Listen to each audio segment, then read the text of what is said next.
My name is Kian Rostami. I'm 17 years old. And 3 months ago, I was electrocuted by a power line during protests in Tehran. I wasn't some religious kid. I hated going to mosque. I thought my parents were fools for praying 5 times a day while our government kept getting worse. I spent my time playing video games, dreaming about escaping Iran. I was angry all the time. Angry at God, angry at the world, angry at being born in a place where kids my age get shot for wanting freedom. The day I died, I was walking home from school when I saw the crowd gathering. More protests, more people yelling about change that would never come. I was so tired of it all. But then I saw this girl from my class getting pushed around by police, and something inside me snapped. I grabbed a metal pole to help her, not knowing the power line above had fallen during the chaos. The electricity hit me like a bomb going off inside my chest. But instead of darkness, I found myself standing in what looked like my grandmother's old house, the one that got destroyed in an earthquake when I was little. Everything was exactly how I remembered it, but brighter, more real than real. And sitting at her kitchen table was this man I'd never seen before, but somehow knew immediately. He wasn't glowing like in the movies. He looked normal. Maybe 30 years old, Middle Eastern like me, wearing simple clothes. But his eyes, God, his eyes held so much sadness and love at the same time that I started crying before he even spoke. Sit down, Kian, he said in perfect Farsi. I knew it was Jesus, even though that made no sense. I'm from a Muslim family. We don't believe Jesus is God. But sitting there, I felt like I was meeting my older brother, someone who understood every angry thought I'd ever had. You're mad at me, he said, and it wasn't a question. Yeah, I am. The words came out before I could stop them. Where were you when my friend got shot? Where were you when my father lost his job for speaking up?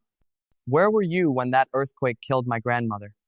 He nodded like he'd been waiting for me to ask. I was there. In the pain, in the loss, in the anger. I was there. That's not an answer, I said, my voice breaking. No, he agreed. It's not, but it's the truth. Then everything around us changed. We weren't in my grandmother's house anymore. We were floating above the earth, but not like Superman or something stupid like that. It was like watching through God's eyes. I want to show you something, he said, but it's going to hurt. What I saw next still gives me nightmares.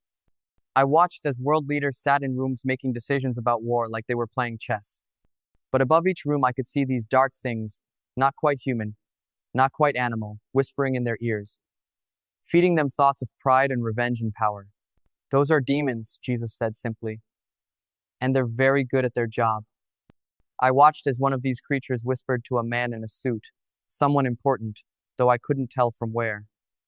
The man nodded and signed a paper. The demon smiled, and I felt sick. What did he just do? I asked. He authorized the first strike, Jesus said. Nuclear. The vision shifted, and I saw missiles flying. Not in some movie way, but real, terrifying. I saw cities I recognized. Tehran, Tel Aviv, somewhere that looked like New York. I saw the moment the bombs hit. I saw children vaporized instantly. I saw mothers holding babies, both turning to ash in seconds. I threw up. Right there, floating in space, I threw up. Make it stop, I begged. I can't, he said, and for the first time, he sounded angry, not at me, at what we were watching. This is what free will looks like when people choose fear over love. But you're God. You can stop it. I can. But I won't. Not unless people ask me to. That's when I understood something that changed everything. God wasn't some dictator forcing his will on earth. He was like a parent watching his kids make terrible choices, wanting to help but waiting to be invited. How many people die? I whispered. In the first exchange? 14 million. In the year that follows? 200 million. After that, he paused. After that, it doesn't matter. Civilization ends. I was crying so hard I couldn't breathe. When? Soon. unless something changes, unless people wake up and start praying together instead of fighting each other. The vision changed again, and now I was watching prayer meetings, but not normal ones. I saw Christians and Muslims and Jews crying out to God together. I saw the demons I'd watched earlier literally running away from these gatherings. I saw the dark whispers getting quieter as the prayers got louder. Prayer isn't just talking to me, Jesus explained. It's spiritual warfare. Every time someone prays with real faith, darkness loses ground. But nobody believes that anymore, I said. That's the problem. They think politics will save them. They think military strength will protect them. They think money will buy them safety. But none of that works against spiritual enemies. He showed me more. I saw how every act of forgiveness sent light into dark places. I saw how every moment of genuine love between people of different religions confused and weakened the demons. I saw how fasting, real fasting, not just giving up food, but giving up selfishness, created power that could literally change the course of nations. Why are you showing me this? I asked. I'm nobody. I'm just a kid who hates going to mosque. Jesus smiled for the first time since I'd met him. That's exactly why. Adults expect to hear from other adults. Religious people expect to hear from other religious people. But I've always used the unexpected ones. What am I supposed to do? Tell them what you saw. All of them. Muslims, Christians, Jews, everyone. Tell them that heaven cares more about their hearts than their labels. Tell them that prayer together is more powerful than fighting apart. I felt myself being pulled away from him, and panic hit me like a wave. I don't want to go back. It's too hard down there. I know, he said, and his voice was so gentle it broke my heart. But if you don't go back, who will tell them? Who will warn them? What if they don't believe me? Some won't, but others will, and that might be enough. The last thing I remember him saying was, tell them I love them, even when they can't feel it, even when they doubt, even when they're angry at me like you were. I love them. Then I was back in my body, screaming. The doctor said it was impossible. 31 minutes with no heartbeat, no brain activity. They said I should be brain dead, or at least have serious damage. Instead, I woke up perfectly fine, except for the memories of what I'd seen. My parents thought I'd lost my mind when I started talking about Jesus. My imam said I was having hallucinations from the trauma.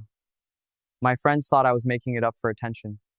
But I knew what I'd seen was real, because everything started changing around me. I began having dreams about specific things. Which leader would make what decision? Which country would threaten which other country? And then I'd watch the news and see exactly what I dreamed happening. It was terrifying and amazing at the same time. I started reaching out to Christian and Jewish kids online, telling them what Jesus had shown me. Some blocked me. Others started praying. Slowly, groups began forming, not to convert each other, but to pray together for peace. The weird part is, my own faith got stronger too. Reading the Quran now, I see Jesus everywhere. My prayers feel different. When I fast, I can feel spiritual things happening that I never noticed before. I've been documenting everything I saw in that vision. The specific locations, the timing, the people involved, and I'm watching it all start to unfold exactly as I was shown.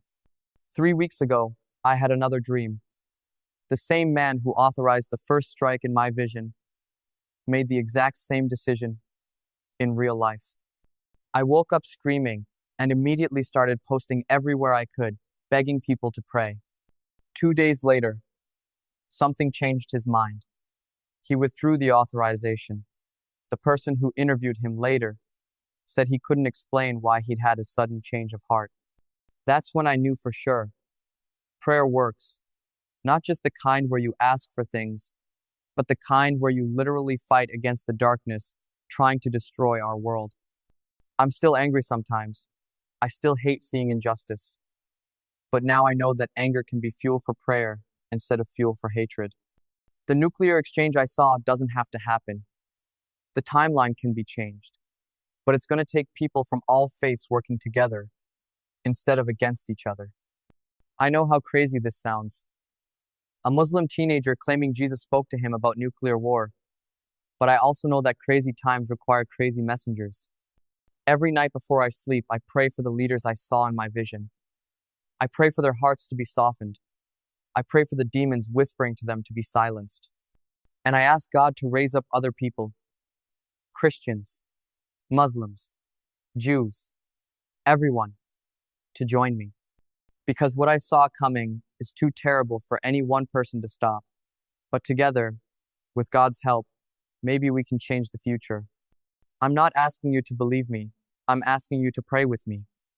Not to my God or your God, but to the one God who loves all of us enough to send warnings through a nobody kid from Tehran. Time is running out, but it hasn't run out yet. And that has to be enough.